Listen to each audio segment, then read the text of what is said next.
নমস্কার বন্ধুরা, Indian food চয়েসেসের রান্নাঘরের থেকে সকলকে স্বাগত জানাচ্ছি। আজ আমি আপনাদের জন্য নিয়ে এসেছি লাউয়ের এক নিরামিষ তরকারির রেসিপি। এই লাউয়ের তরকারিটা কিন্তু খুবই সুস্বাদু আর খুবই স্বাস্থ্যকর একটা রেসিপি। আমি এইদিকে লাউয়ের তরকারিটা রান্না করছি আর এদিকে আমি মাছ ভাজা ভেজে নিচ্ছি। মাছ ভাজা হয়ে যাওয়ার পর আমি লাউয়ের তরকারির রেসিপিটা আপনাদের কাছে নিয়ে এসেছি।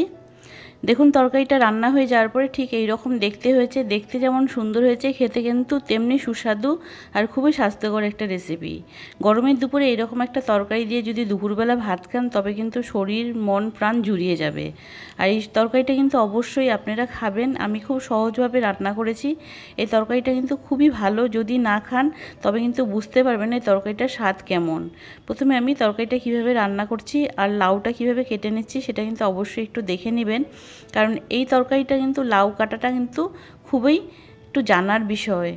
কারণ লাউয়ের যে সাইজটা হবে একই সাইজ, কোনো লাউয়ের টুকরো যদি একটু ছোট বড় হয় তবে কিন্তু তরকারিতে লাউটা একটু ছোট টুকরোগুলো গলে যাবে আর বড় টুকরোগুলো গলবে না, সেই জন্য তরকারির স্বাদ কিন্তু অন্যরকম হয়ে যাবে। প্রথমে আমি লাউয়ের খোসাটা ছাড়িয়ে নিয়ে ভালো করে ধুয়ে নিয়েছি, তারপর ঠিক ছুরির সাহায্যে এই রকম করে কেটে নিচ্ছি। লাউয়ের সাইজটা কিন্তু ঠিকই একই সাইজের রাখবেন।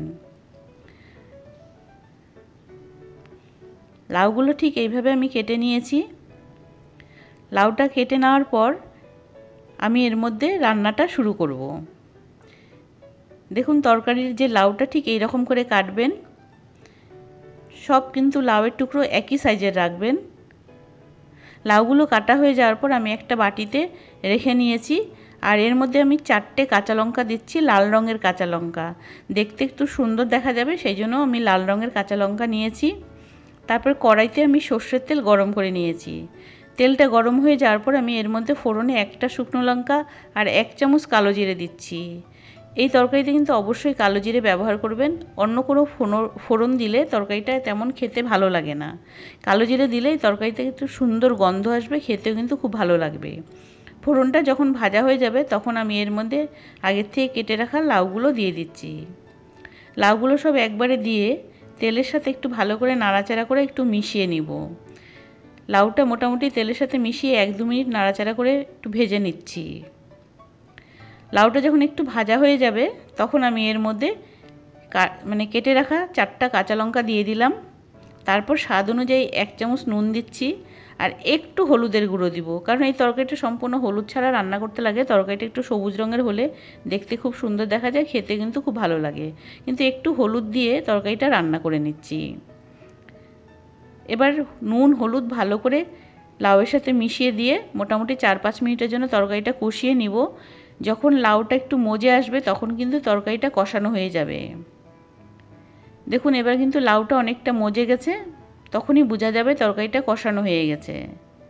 তরকারিটা কিন্তু বেশি সময় রান্না করলে এই তরকারিটা কিন্তু একদম টক হয়ে যায়। এই জিনিসটা কিন্তু একটু খেয়াল রাখতে লাগে। খুব তাড়াতাড়ি গ্যাসের ফ্লেমটা হাইতে রেখে তরকারিটা রান্না করতে লাগে।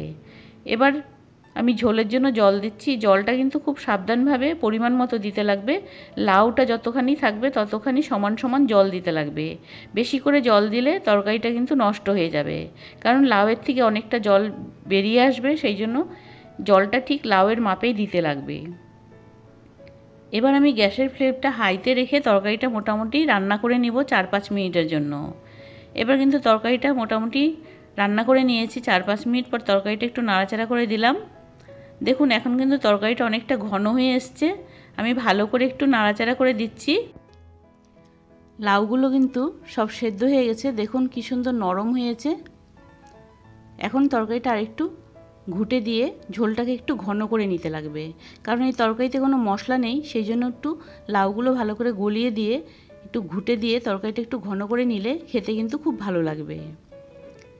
এখন কিন্তু তরকারিটা আমার সম্পূর্ণ রান্না হয়ে গেছে। আমি আবার একটু ভালো করে নেড়ে চেড়ে তরকারিটা নামিয়ে ফেলবো। ঠিক এরকম একটু ঝোল ঝোল রাখলে তরকারিটা কিন্তু খেতে খুব ভালো লাগবে।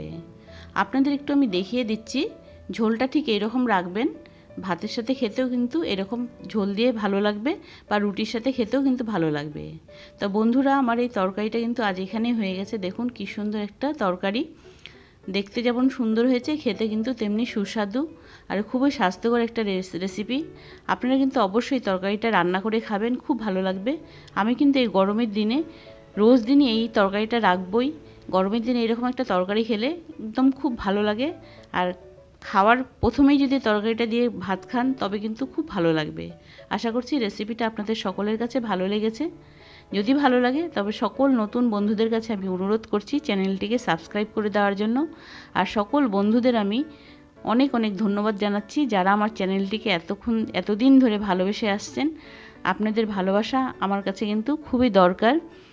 আজ তাহলে এখানেই রাখছি। আরেক কোনো নতুন রেসিপি নিয়ে আপনাদের কাছে আসব। আপনারা ভালো থাকুন, সুস্থ থাকুন। ধন্যবাদ বন্ধুরা এই সম্পূর্ণ ভিডিওটা দেখার জন্য আর এতক্ষণ সময় আমার সাথে থাকার জন্য ধন্যবাদ। এই রেসিপিটা কিন্তু অবশ্যই একটু রান্না করে খেয়ে দেখবেন, খুব ভালো লাগবে।